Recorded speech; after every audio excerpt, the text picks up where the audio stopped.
Hello friends, welcome to Renita's Cookhouse. I'm back with a new recipe, Palang Shak Rosun Diye or garlic spinach or Palak Lasan.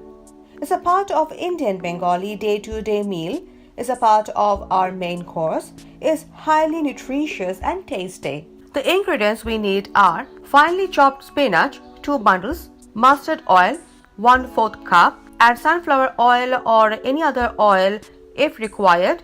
I prefer mustard oil because it gives a very nice aroma and taste to the food. Instead of mustard oil, you can use any other oil of your choice. Bay leaf 1, red chili 2, garlic 25 cloves, Panch Foron 1 teaspoon.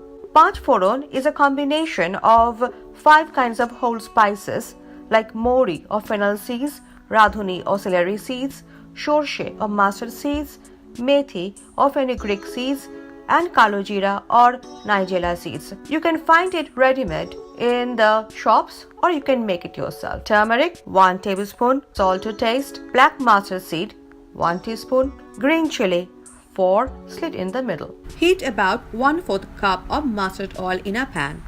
Then add bay leaf, red chili, mustard seeds, Panch Foron and garlic and saute in low heat till golden brown. Stir continuously so that the masalas don't stick to the bottom of the pan and get burnt. Add 1 teaspoon of turmeric. Add more turmeric if we want a darker shade of the turmeric. Saute the turmeric in oil for about 30 seconds in low heat so that the raw smell of the turmeric goes away and we get a very nice color. Then add the spinach, 1 teaspoon of salt and green chilies and mix them well. We will not add any water. The Palang Shak will cook in its own water. We will cover the pan with a lid and cook for 10 minutes in medium heat. After 10 minutes, open the lid and break as many garlics as possible with the spatula.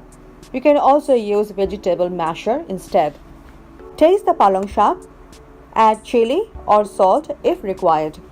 If you want the Palang Shak to be juicy, then cover the Palang Shak with a lid and cook for another 7 to 8 minutes in medium heat. This will retain the water. If you want drier Palang Shak, then cook without the lid. This will evaporate excess water from the Palang Shak.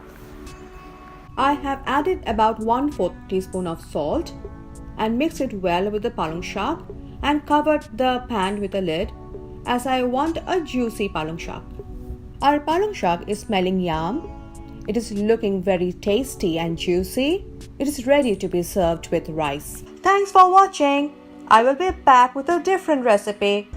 Don't forget to click on the thumbs up button and subscribe button below.